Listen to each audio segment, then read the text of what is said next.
waktu dan kesempatan yang masih terberikan bagi kami untuk kami berkumpul di tempat ini, memanggil nama-Mu, memuji dan menyembah-Mu sebagai bentuk daripada penyerahan diri kami kepada Tuhan.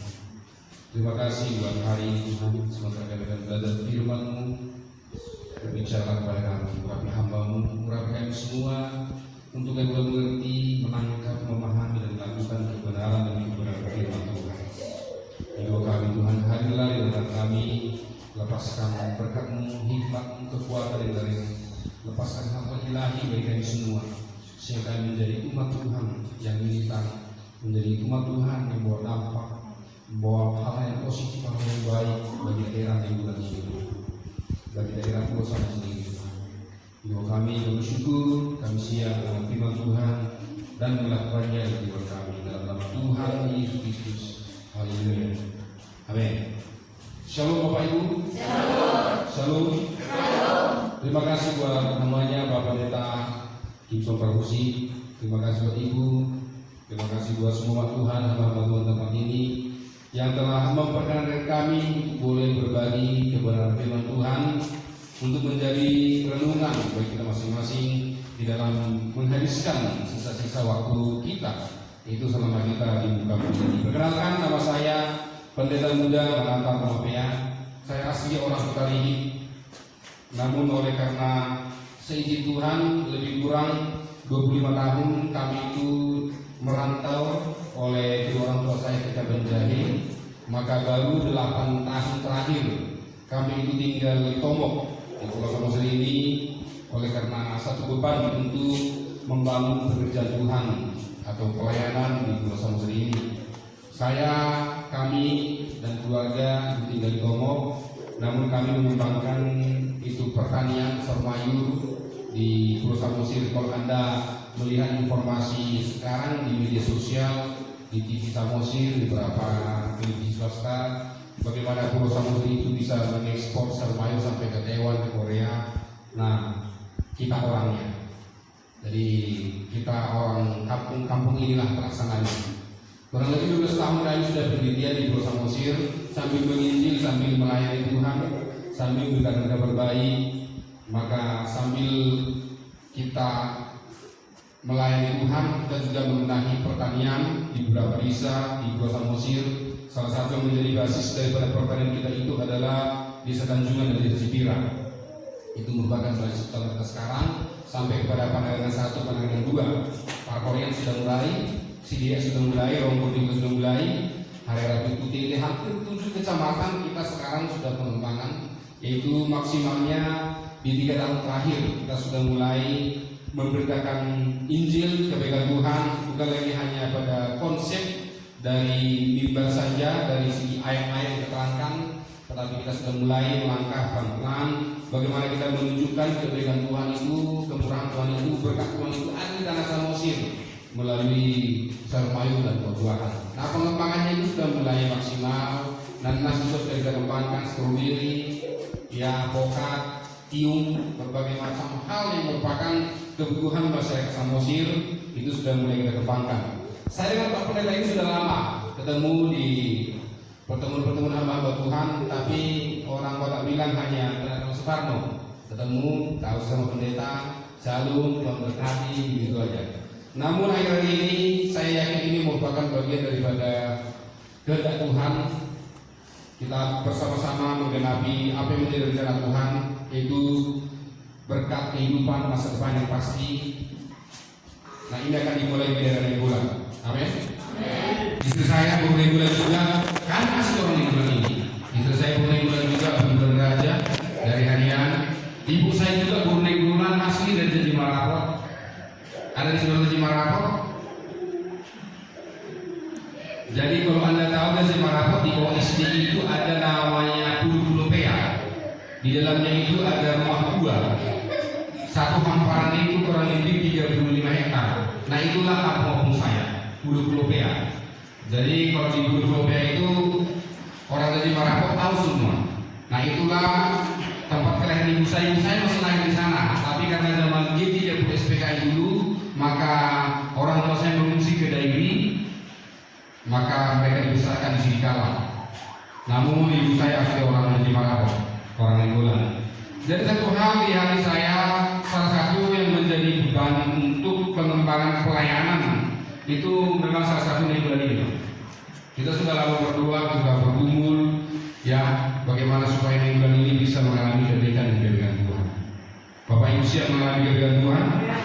Nah hari ini saya berkhotbah bukan berbicara mengenai doktrin dan berbicara mengenai dogma, bukan berbicara mengenai yang namanya bagaimana ajaran GBI, karena saya mengembalakan GBI dari Indonesia. Namun saya hari ini akan menyampaikan beberapa kebenaran Tuhan tentang bagaimana kita menjadi orang Kristen, menjadi orang percaya yang memahami tujuan hidup kita di dalam Tuhan. Katakan tujuan hidup di dalam Tuhan. Nah ada beberapa hal yang harus kita pahami sebagai orang percaya. Mari kita buka bersama-sama dalam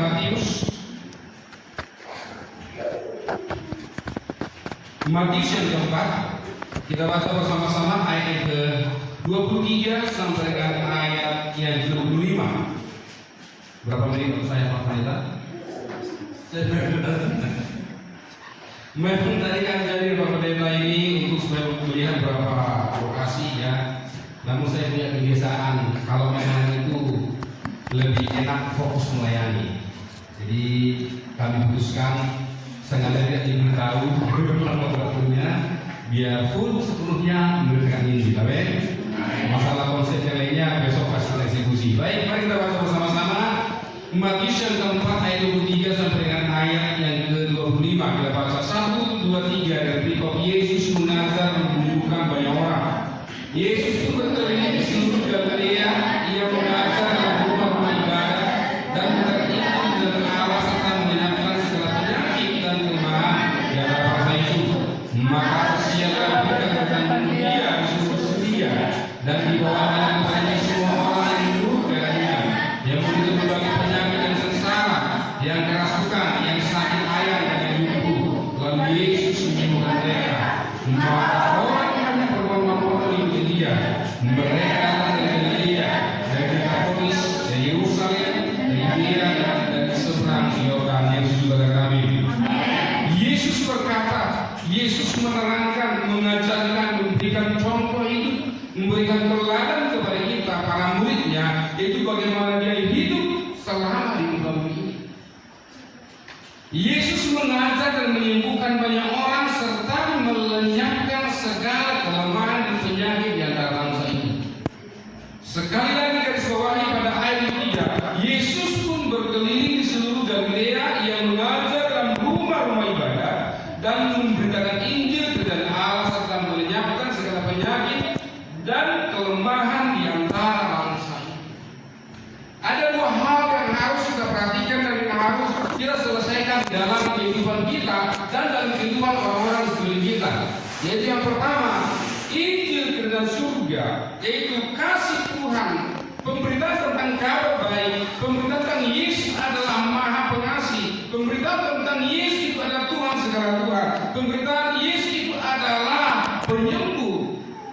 Itu sudah benar dilakukan oleh banyak gereja orang percaya. Dan panggilan memberitakan Injil tentang pertobatan, tentang kembali ke jalan Tuhan, itu bukan hanya tugas pendeta dan pengurus gereja, tetapi itu merupakan tugas bagi semua orang yang sudah percaya kepada Yesus. Amin. Itu tugas dan tanggung jawab Bapak Ibu dan saya semua.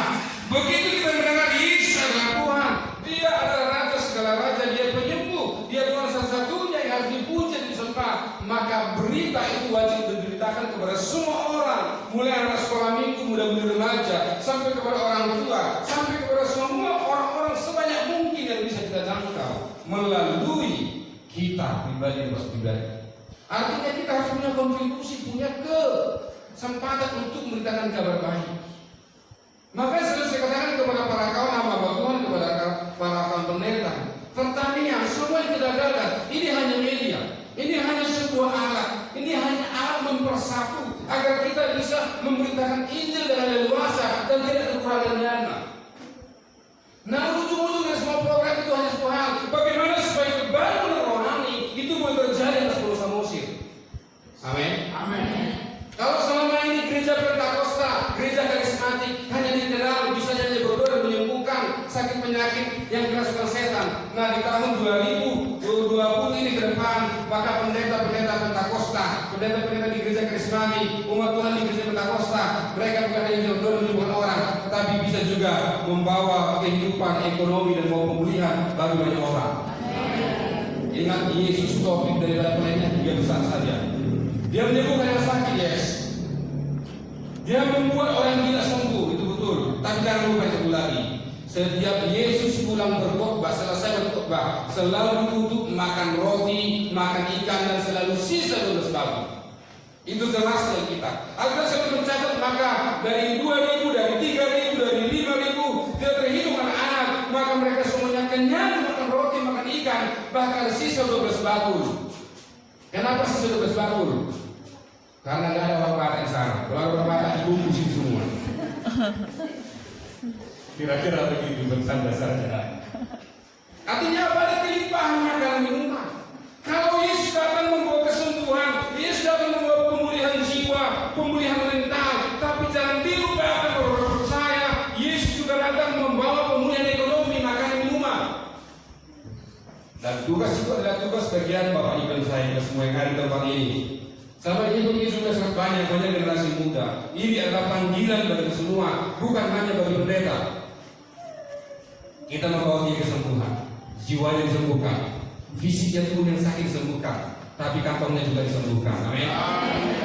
Karena kita berkat itu menjadi berkat, dan kita tidak mungkin menjadi berkat kalau kita tidak punya berkat. Konsep ini yang kita bangun bersama-sama. Inilah asosiasi kita bangun sehingga gereja itu akan dihargai, gereja itu akan dihormati, karena gereja membawa dia kesembuhan. Kesembuhan dalam jiwa, kesembuhan dalam fisik, jasmani dalam tubuh, tapi kesembuhan dalam ekonomi. Yesus jelas mendemonstrasikan kuasanya melalui sebuah kalimat di atas ayat 23. Yesus memberitakan Injil dari Allah di rumah-rumah ibadah. Yesus memberitakan kabar pertobatan. Yesus memberitakan orang harus kembali menyembah kepada Bapa, menyembah kepada Tuhan pencipta langit dan bumi, dengan cara dia menyembuhkan penyakit dan kelemahan di antara bangsa itu. Apa yang merupakan kelemahan dalam diri manusia? Kelemahan dalam diri manusia itu bicara tentang sesuatu yang buat manusia itu tidak bisa leluasa bergerak dan berkarya. Orang itu adalah kelemahan. Pemalas itu adalah kelemahan. Pemarah itu adalah kelemahan. Kasar dan jahat itu adalah kelemahan. Pelit itu adalah kelemahan. Maaf, bodoh itu juga kelemahan. Yesus datang untuk membawa pemulihan, penyembuhan di bidang kelemahan manusia. Amin.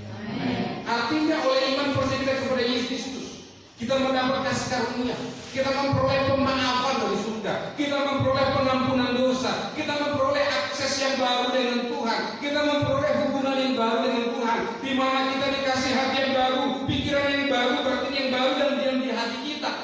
Oleh iman percaya kita kepada Yesus Kristus. Tetapi dalam proses waktu yang akan kita lalui, kita harus paham untuk apa kita diberikan, untuk apa kita disembuhkan, untuk apa kelemahan kita itu disembuhkan Tuhan.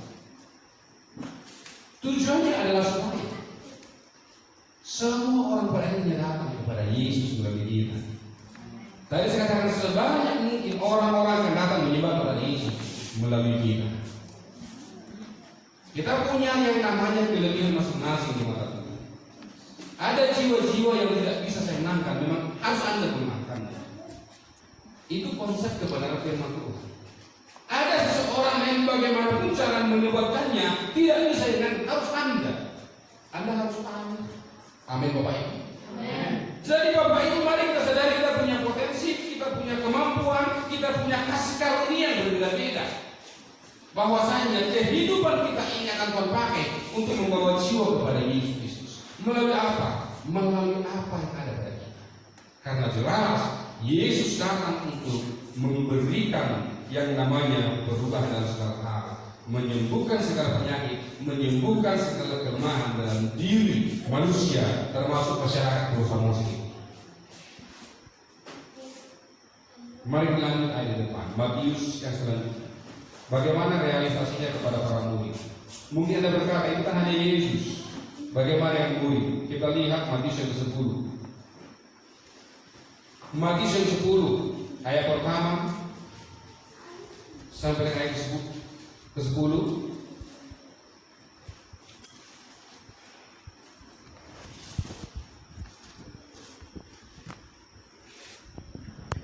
Sudah ketemu Bapak Ibu? Mari kita baca bersama Matius yang ke-10 ayat pertama sampai ayat 10. Sudah bersama-sama satu kerja. Yesus memanggil kedua muridnya dan memberi kuasa kepada mereka mengusir jahat dan untuk menyelamatkan segala penyakit dan segala kelemahan. Inilah nama kedua itu. Pertama-tama Simon yang disebut Petrus dan Andreas saudaranya, dan Yakobus dan Zebedius dan Yohanes saudaranya, Filipus dan Bartolomeus, Thomas dan Matias bin Cukai, Yakobus dan Alfeus dan Tadeus, Simon Abdel dan Judas Iskariot yang mengkhianati dia. 12 murid itu diutus oleh Yesus dan ia berpesan kepada mereka, janganlah kamu menyimpan pada bangsa lain atau masuk kepada orang Samaria, melainkan pergilah kepada kaum yang hilang dari Israel. Pergilah dan katakan surga sudah dekat. Sembuhkan orang sakit, bangkitkan orang mati, lahirkan orang kusta, usirlah setan-setan. Kamu telah memperolehnya dengan cuma-cuma, karena itu berikanlah pula dengan cuma-cuma. Jangan membawa emas ataupun perak dan tembaga dan ikat pinggangmu. Jangan membawa bekal dalam perjalanan. Jangan membawa baju lain, kasut atau tongkat, sebab seorang pekerja patut mendapat upahnya. Yesus katakan amin. Amin.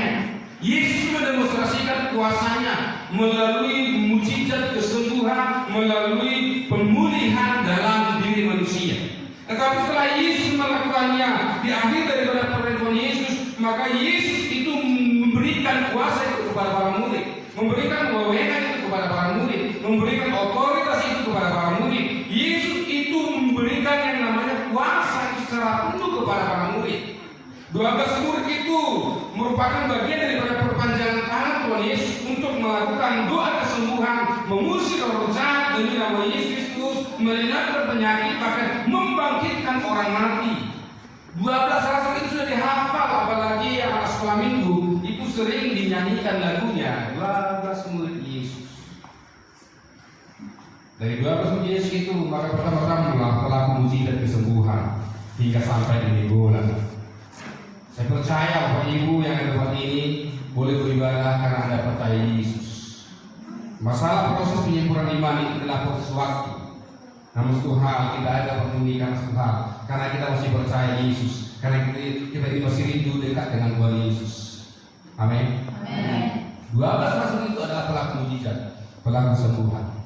Dari 12 murid itu, sekarang 2020 ribuan tahun, semua orang yang susu dengan Yesus benar-benar adalah pelaku mujizat, pembawa pemulihan, termasuk Bapak Ibu yang ada di ruangan ini.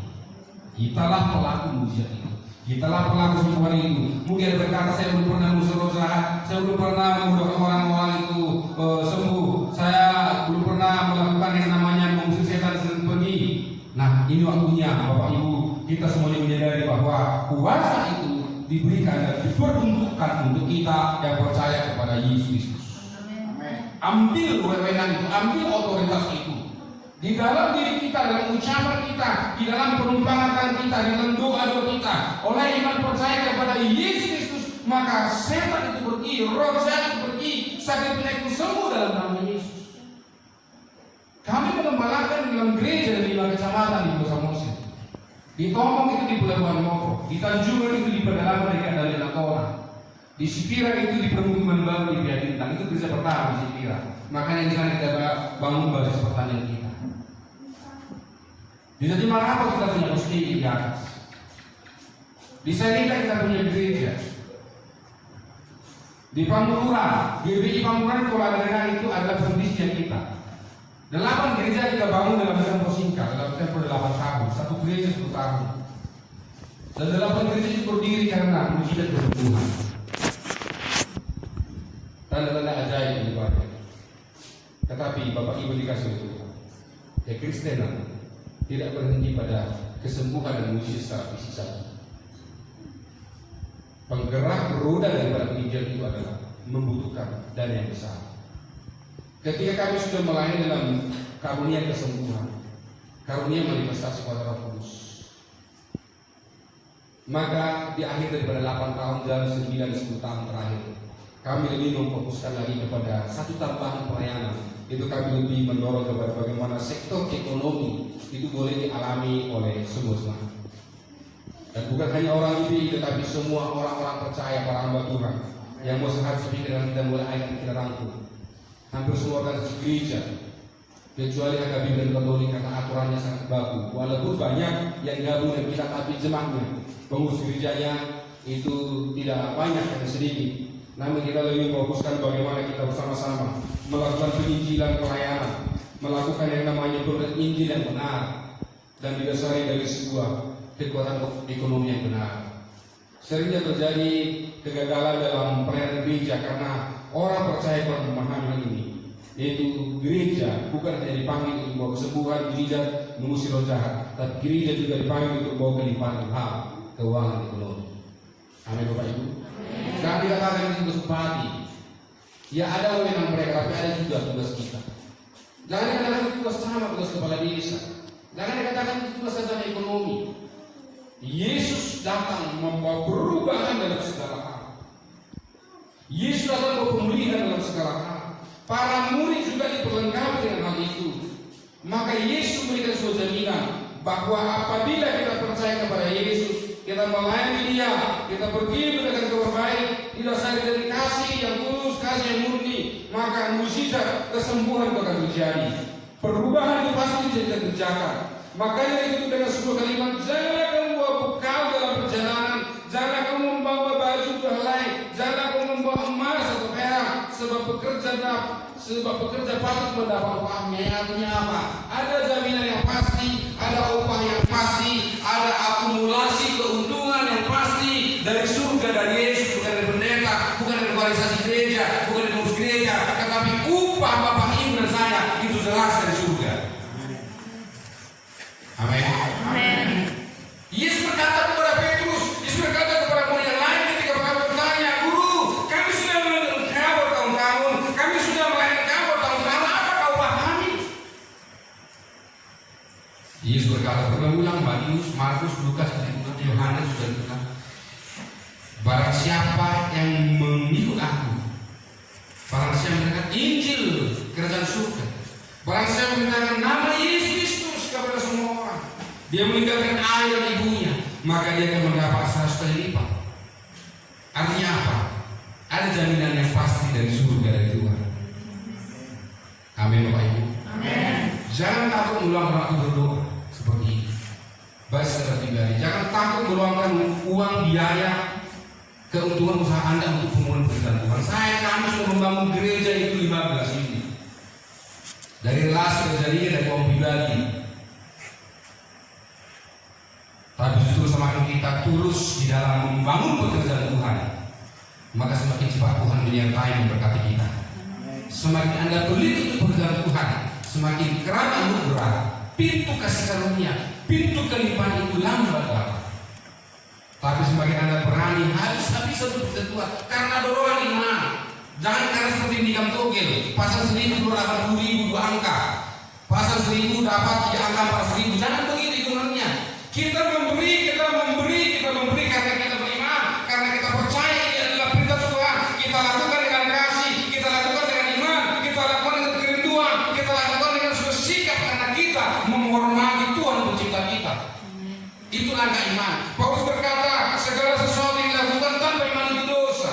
Artinya jangan Kristen ikut-ikutan, tapi lakukan segala sesuatu yang beriman. Karena dorong apa? Dorong rasa percaya akan firman Tuhan yang kita Tuhan. Oh, ini berita Tuhan. Oh, Yesus diberitakan. Oh, pemberitaan Yesus harus didanai. Oh, pemberitaan Yesus didanai. Jadi saya main piano, suaranya jelas-jelas. Karena tadi main pianonya, ini ada istilah dunia musik namanya tuts. Tutsnya itu sudah agak tua. Maka keyboard kita ini perlu diganti, Pak. Karena ini perlu diganti. Dari kami 1 juta. Haleluya. Jadi saya pianonya tak naik kan. Kita kan aku lebih. Nah mungkin pemimpin dia sedang melapor ya, beri lapor aja dulu. Oh belum bahunya nggak, banyak itu sudah rusak. Karena jadi suaranya memang bagus tapi jauh lebih bagus kalau itu diperbaiki. Jadi kalau diperbaiki sudah bakal lebih bagus dari yang baru. Ayo Bapak Ibu, beribadah memuji menyembah Tuhan perlu nyaman. Gedung ini sudah lumayan bagus tinggal dilengkapi. Tapi ada baiknya irama pujian penyembahan itu semenanggung surga itu dikumandangkan di tempat ini. Amin. Kalau pemerintah berkenan dalam waktu dekat besok mungkin saya waktu musik saya ke sini. Sebelum Natal ayo selesaikan dulu keyboardnya. Nggak mahal kok. Sekarang keyboard 5 juta sudah dapat, sudah bagus. Ya, itu benih yang mau kami tabung. Untuk pengadaan keyboardnya dari kami 1 juta. Ayo Bapak Ibu, memuji menyembah Tuhan itu adalah cara kita mendekatkan diri kepada Tuhan.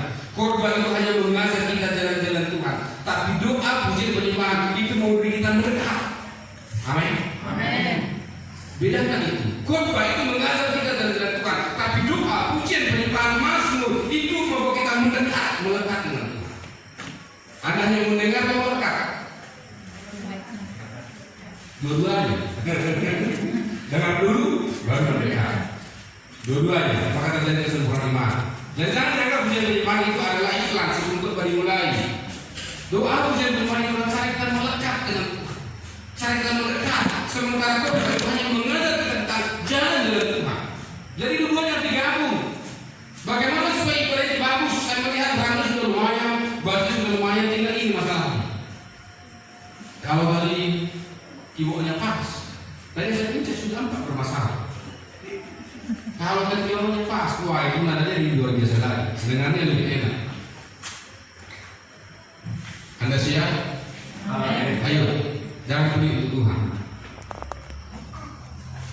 Kami sudah rasakan bagaimana kami berkorban habis-habisan. Gereja kita di Lombok, gereja kita di enam lokasi, bahkan 8 di Pangururan, Rombok di Hutan. Kita rilis, kita selesaikan, kita persembahkan itu. Kita angkat pendeta baru di sini tanpa syarat.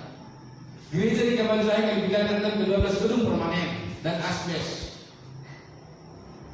Begitu selesai kita bangun, saya mau pulang kampung, serahkan kepada kepala orang karo di sana. Balik lagi ke Samosir karena sebuah bulan. Samosir juga harus dilawat oleh Tuhan. Amin Bapak Ibu. Ayo anak muda, sisihkan uang kuotanya. Ayo, ini sumbang untuk mengenal keyboard. Biar pujian penyembahannya enak. Tinggal ini, kalau keyboardnya ini sudah bagus, pujian penyembahannya pasti bagus. Suaranya lebih bagus.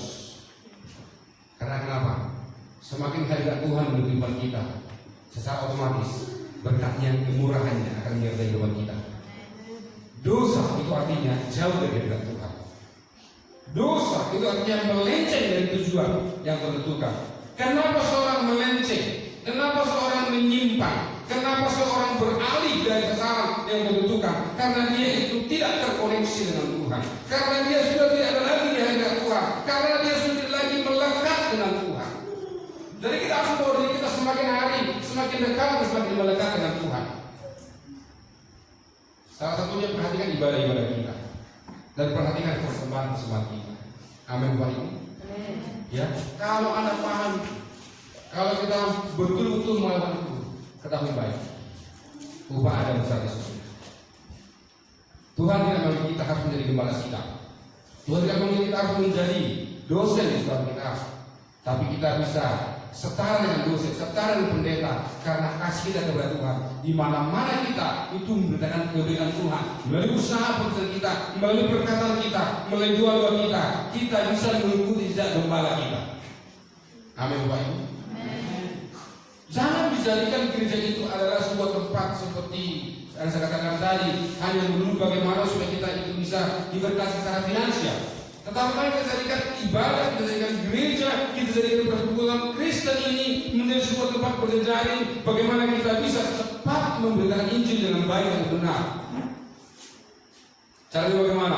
Satukan ide kita, satukan kekuatan kita, satukan uang kita, satukan apa yang ada pada kita. Dari apa yang ada, mari kita berjejaring untuk kemuliaan nama Tuhan Yesus Kristus. Secara organisasi ada kita GBI dengan GBI. Itu berseberangan dari dulunya. Para bos kita akhir-akhir ini, para kepala saja kita baru akhir ini menyatu di pusat. Dan namun itu harus digenapi bahwa menjalankan kantor ini sudah yang kedua, gereja harus menyatu, organisasi gereja harus bersama. Itulah kesempurnaan kekristenan. Amin Bapak Ibu. Amin. Yuk kita Rasul yang ketiga. Kita baca bersama-sama. Kisah Para Rasul yang ketiga ayat 19 sampai 21. Salah satu bapak-bapak membacanya dengan bulat.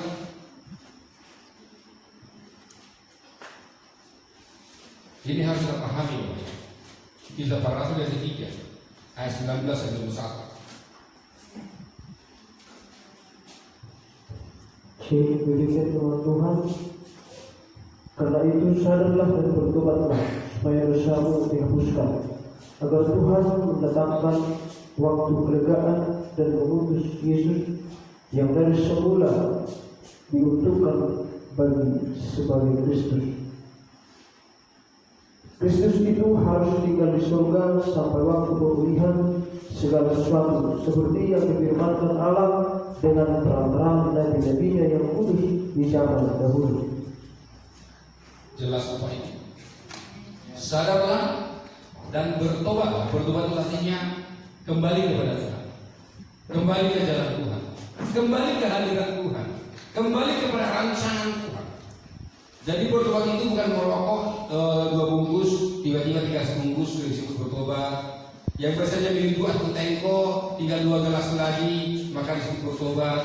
Yang biasanya diskoti 4 kali sebulan, ini tinggal sekali lagi, maka disebut bertobat. Pertobatan itu artinya kembali kepada Tuhan, kembali dari jalan yang menuju neraka, menuju kesalahan, menuju dosa, kembali kepada hidup, pola hidup, kehidupan, pemikiran, buah pikiran yang mengarah kepada panggilan Kristus, yaitu kepada rencana Tuhan. Rencana Tuhan bagi kita adalah supaya kita ini fokus memberitakan tentang Yesus Kristus yang adalah Tuhan kepada semua orang. Karena hanya dengan demikianlah orang-orang yang mendengar itu memperoleh kasih karunia.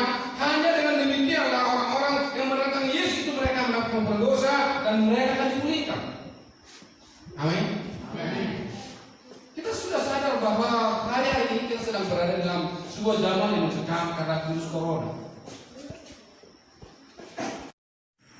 Itu sudah kita masukkan produk kita dan kita bekerjasama dengan beberapa PP, lebih kurang 30 PP besar yang bekerjasama dengan kita dalam pendistribusian ini. Anak-anak muda pasti tahu.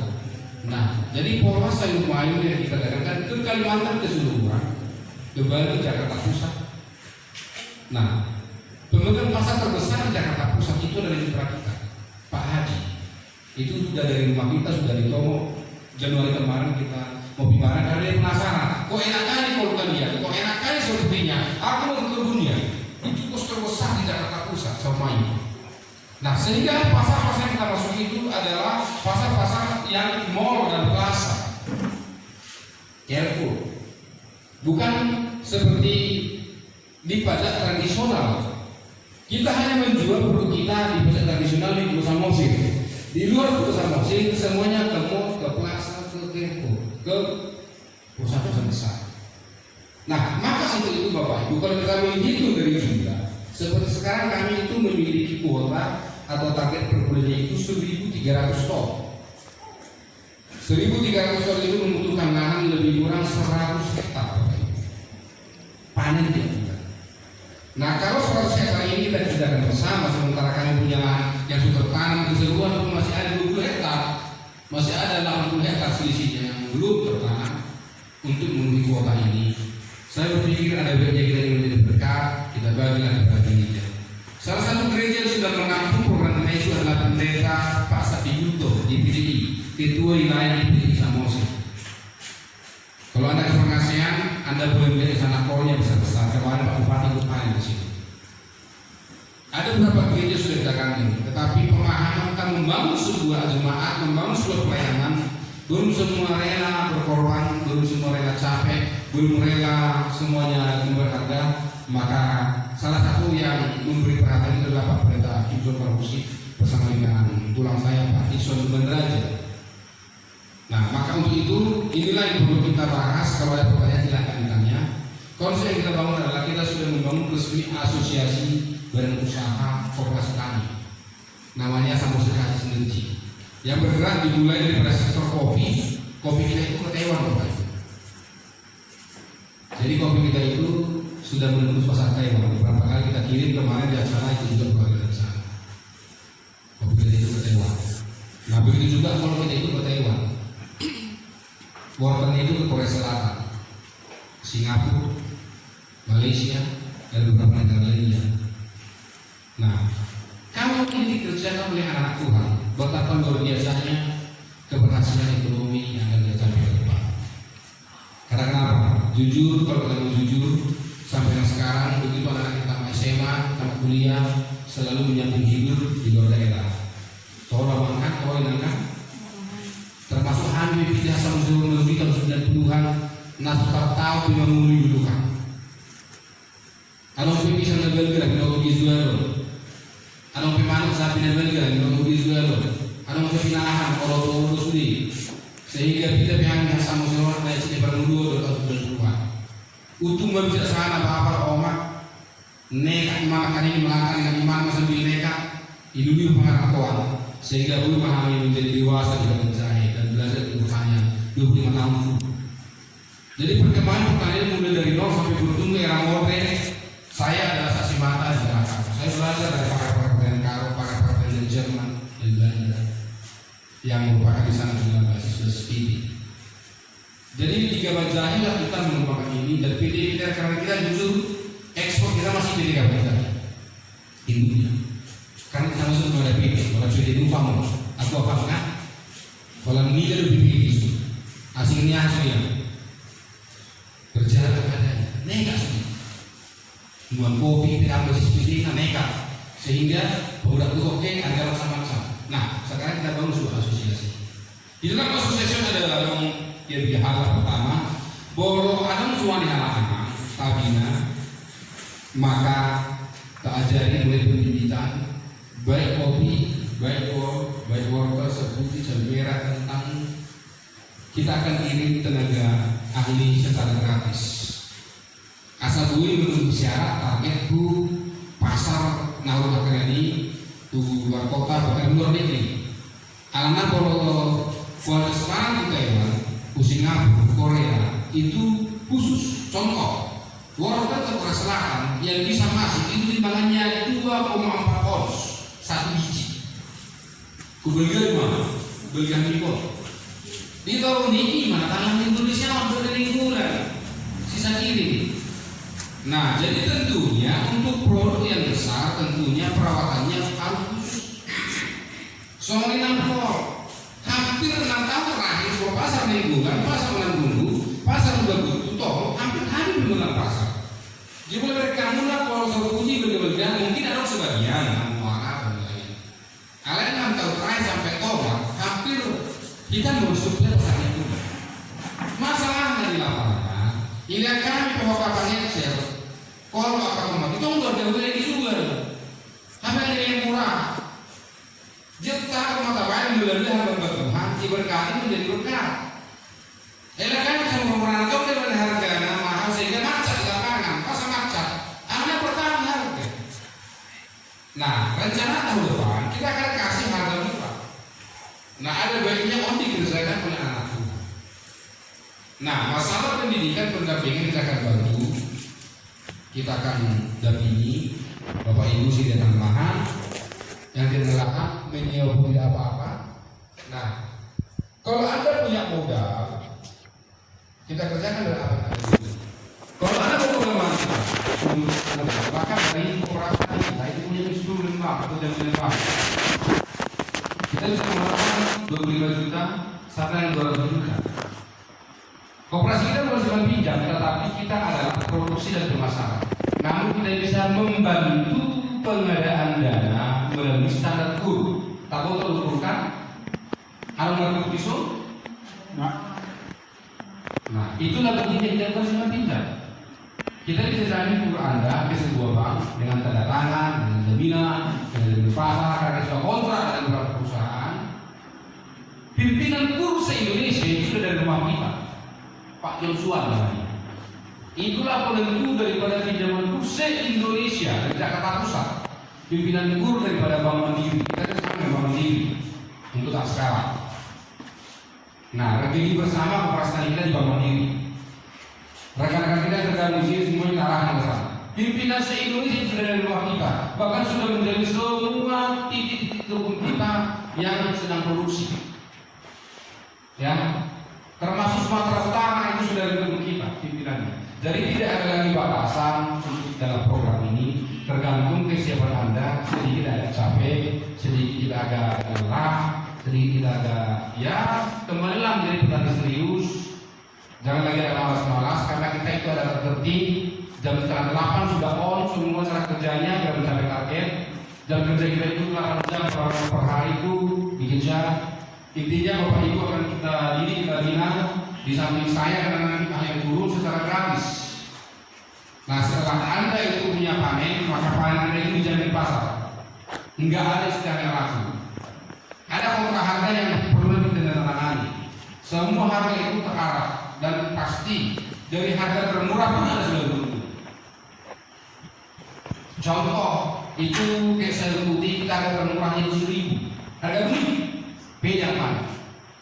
Sayur putih itu 1 hektar itu bisa menghasilkan 30 sampai 40 ton. Masa panen hanya 60 hari. Berarti harga 1.000 aja Anda sudah dapat keuntungan 40 juta 1 hektar. Pemasukan modal yang tertinggi 1 hektar paling tinggi kalau sayur putih dari olahan baru paling tinggi 20 juta. Karena kita punya traktor. Anda tidak perlu traktor mahal, traktornya subsidi. Karena kita punya traktor. Nah, dari modal 20 juta dapat 40 juta berarti hanya 2 bulan Anda dapat 20 juta. Tapi kopi belum serius ya. Perawatannya langsung. Itu harga dasar dari subsidi saja. Karena yang paling gede itu ada rawat begitu besar melalui arahan kita. Maka itu 60 hari paling lama hari di depan apa dan tepung 1 hari selesai timbang bayar di depan. Nah itu contoh kecil, jadi nggak ada istilah yang laku. Contoh sayur kol, harga termurah dari kebun Sian Suma, harga tidak laku pasar sekarang kan kol macam. PT itu membeli dari petani 700 perak per kilo, harga tidak laku. Karena biaya panen, biaya tempatnya, biaya bongkar muat itu membutuhkan biaya sampai dengan 400 perak. Jadi bersih ke petani 700 perak per kilo. Yang panen adalah PT, bongkar muat semua PT. Anda rawat tumbuh berumur kurangnya 10 hari telepon kantor pusat atau cabangnya nanti.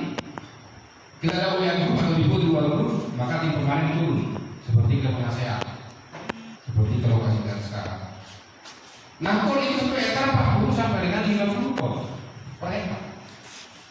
Berarti dari 700 Anda sudah punya pemasukan pokok 35 juta. Modal kan sama tentu biayanya Anda 20 juta sudah maksimal. Sudah mulai bibit, sudah mulai kompos, organik, biaya bekerja, biaya traktor sudah di sini itu semua. Nah, itulah hitungan sederhana. Belum lagi cabai, bawang dan lain sebagainya. Nah, jadi di sini kita murni tulus untuk supaya kita maju bersama. Ya, jujur kalau secara keuangan kami bukan dikatakan labur limpahan sudah cukup. Tapi perputaran ekonomi kami saat itu salah satunya Pasar Mayu. Ya, cuman memang di tahun lalu sebelum masa corona kami sedikit mengalami gangguan keuangan karena kami banyak itu tanam uang di pembelian tanah. Rupanya corona datang, masa beberapa usaha kami sedikit terjebak di tahun lalu begitu, sempat kami beli tanah lagi. Nah, sudah kita bangun, beli, ya. Tapi semuanya berkat Tuhan, Tuhan kerjakan itu dari semuanya. Amin Pak Ibu. Ya, dalam waktu saya katakan 12 tahun terakhir, bukan sombong dan membanggakan diri. Dari aset tanah dari jumlah semuanya yang sudah kami beli itu sudah mencapai hampir 3 miliar. Dari semuanya. Kalau dibanggakan sekarang. Ada sebuah tanah Pak Pendeta sudah dibangun di situ Patok Cabang sama Bunang. Itu sudah ditawar orang itu 1 miliar. Nah artinya ada sebuah masa depan yang pasti di dalam Mayu. Apalagi kita sudah punya kopi, kita punya ahli. Saya juga orang barista, saya kuliah kopi. Saya ngerti membibit, meracik sampai menjadikan bubuk. Saya tanya apakah di waktu istri saya bubuknya. sedang berkeliling di rumah. Saya juga itu peracik kopi, bukan hanya saya bukan hanya meracik MPK cair, bukan. Jadi semua saya ikuti bagaimana supaya jemaat itu punya yang namanya kehidupan. Harapan kita mau mendidik petani milenial. Misalnya bapak-bapak punya anak yang berusia 21 tahun saja, baik laki-laki maupun perempuan, kalau memang dia punya niat dan siap dibina, maka dari usia 70 tahun ke atas, laki-laki perempuan, itu bisa kita buat jaminan pembelajaran yang tidak sampai 20 juta. Tapi berdasarkan restriksi orang tua. Jadi di sini tidak ada lagi sekedar modal. Anda siap kerja, siap kita bina, tanda tangan kontrak, tanda tangan surat perjanjiannya, baca dulu, ayo sama-sama berat. Jadi 20 tahun, gak usah merantau ke Batam, di sana ngontrak rumah, ngontrak semuanya, gaji pun hanya 2 juta, 2,5, kontraknya hanya 6 bulan. Tahu lah, istri saya lama kerja di perusahaan Jakarta. Menjelang Ramadan, menjelang Natal, dikatakanlah apa itu? Dipecat. Dan jangan ke THR. Kasihan sama orang tinggal di sana. Tapi itulah perjalanan hidup. Target kita begitu, supaya semua anak-anak ini menjadi petani-petani yang berhasil, petani-petani muda, pengusaha-pengusaha. Sampai punya dia di bidang rumah makan, kita punya ahli, para ahli masak, yang siap bekerja. Mau dipanggang, jam panggang, mau apa yang anda mau arsik, mau asam manis, mau capcay, kita punya ahli di bidang itu. Kalian juga punya UKM. Saya punya kemauan untuk belajar di bidang namanya bagian jus, bagian yang namanya masakan-masakan. Itu juga punya tim dan pelatihan di sini. Jadi kopinya dari kebun Anda, saya bisa ajar membuat bagaimana kopi yang nikmat, yang enak, yang berkelas. Mau jus kita punya ahli di bidang itu, mau masak-masak kita punya ahli. Jadi mulai masakan minuman kita akan ciptakan sebuah lapangan kerja berbasis rohani. Jadi bawangnya, sayurnya dari kebun kita, semuanya dari kita sampai kepada pemasarannya. Maka yang pasti pasar bisa bersaing. Para pengusaha makan yang lain juga akan bisa kita imbangi kualitas dan penyajiannya karena didampingi oleh orang-orang yang punya pengalaman di bidang itu. Dengan ini Anda juga mau buka rumah makan bisa kita bantu proyek pemuda lagi bisa kita bantu rumah makan. Mau kopi shop, mau rumah makan bisa kita bantu. Karena memang 8 badan hukum atau badan usaha di bawah pembinaan daripada operasi tani kita. Di 8, termasuk tour dan driver, termasuk tiga pesawat, termasuk homestay, villa, tinggal hotel harus nanti izin. Jadi kita mulai dari basis pertanian dulu, ya. Kalau Anda sudah betul-betul punya yang namanya semangat, punya niat, sekarang permasalahannya. Umumnya orang bermasalah di pemodalan. Di pemodalan, masukkan ke dalam sistem keanggotaan resmi koperasi tani kita. Maka tadi tawaran terendah, bapak-bapak, ibu-ibu yang punya anak usia 21 tahun, 5 kali itu, 10 kali itu, ayo kita keluarkan 2 juta. Tapi berdasarkan restu izin penandatanganan surat perjanjian dari orang tua, membina memimpin gratis, hari kontrak jelas. Tapi kita konsentrasi di wortel, kol, sayur putih, tomat, cabai merah dan kentang, brokoli. Kita konsentrasi dan kopi, hanya 9 tanaman. Jadi nanti Anda pasakan, kami mau survive, nggak ada pasarnya, nggak berani kita. Kami mau butik, kita nggak berani, butik kontoran. Kami mau cimul, kita nggak berani dari itu, karena kita nggak punya pasar itu. Nah, mungkin yang bilang, kami mau sop manis, yang panjang-panjang itu kan, kita nggak berani karena kita tidak ada kontrak harga itu.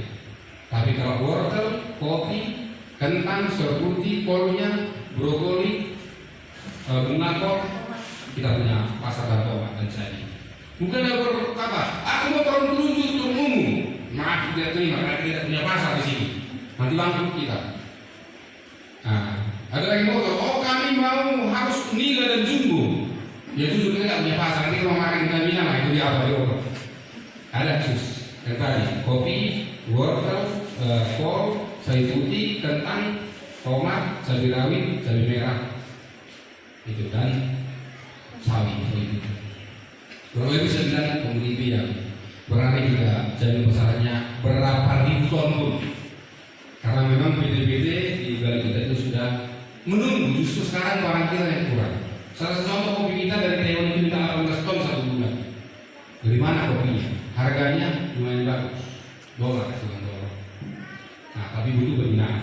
Yang punya kopi Bapak Ibu, ayo kita bina nanti. Tapi nolkan dulu ilmu Anda. Jangan berkata dulu, aku sonor toh. Ikuti arahan kami karena kita maksudnya semi organik, tidak menuju kepada kimia. Yang ngerti pun semua tanaman yang disebut tadi di dalam asosiasi ini dinolkan dulu semua pengetahuannya. Serahkan ke kita akan bina, kita akan arahkan, ya. Nanti masalah manajemennya saya rasa itu teknik lapangan. Karena harapan kita nanti yang bulan ini kantor cabang, ya. Kantor cabang di bulan ini tahap awal kita harapkan itu langsung kantor cabang supaya cepat pergerakannya. Kenapa? Karena lingkungan punya potensi besar. Saya tahu saingan kita di lingkungan ini masih banyak dari Ubas, masih banyak dari luar kota. Anda hitung berapa puluh ton putaran sermayu tomat cabai di sini. Jangan dulu mikirkan Taiwan seperti saya bilang tadi. Jangan dulu lah terlalu fokus memikirkan Korea Selatan. Warga kita ada di sini butuh banyak ya Senin. Kolkan kami butuh banyak. Saya tanya dari kebun Anda itu semua berapa ratus juta putaran Anda per bulan. Nah itu harapan kita. Sehingga tamat SMA ayo di rumah. Ayo tamat SMA. Bertani. Masalah kerja kurang tenaga ahli bisa kita hadirkan dari Brastari, dari Tanah Karo. Kan sudah ada dana nih, tinggal telepon ke sana. Apalagi stasiun Sampri, dekat rumah bapak saya dari sana. Paling perjalanan 10 menit dari rumahnya ke stasiun Sampri. Kirimkan dulu bekerja 10 mau 5 hari bisa aja. Masalah tim ahli kita sudah punya, pemodal kita punya, apa pengaruhnya. Sekarang pertanyaannya, apakah Anda mau, apakah Anda siap, apakah Anda mau capek, apakah Anda mau menjadi saluran berkat bagi anak cucu kita, apa kita mau meninggalkan sebuah warisan yang baik? Tentu jadi pertanyaan. Saya rasa itu aja besarnya. Kalau mau bertanya silakan Bapak Ibu.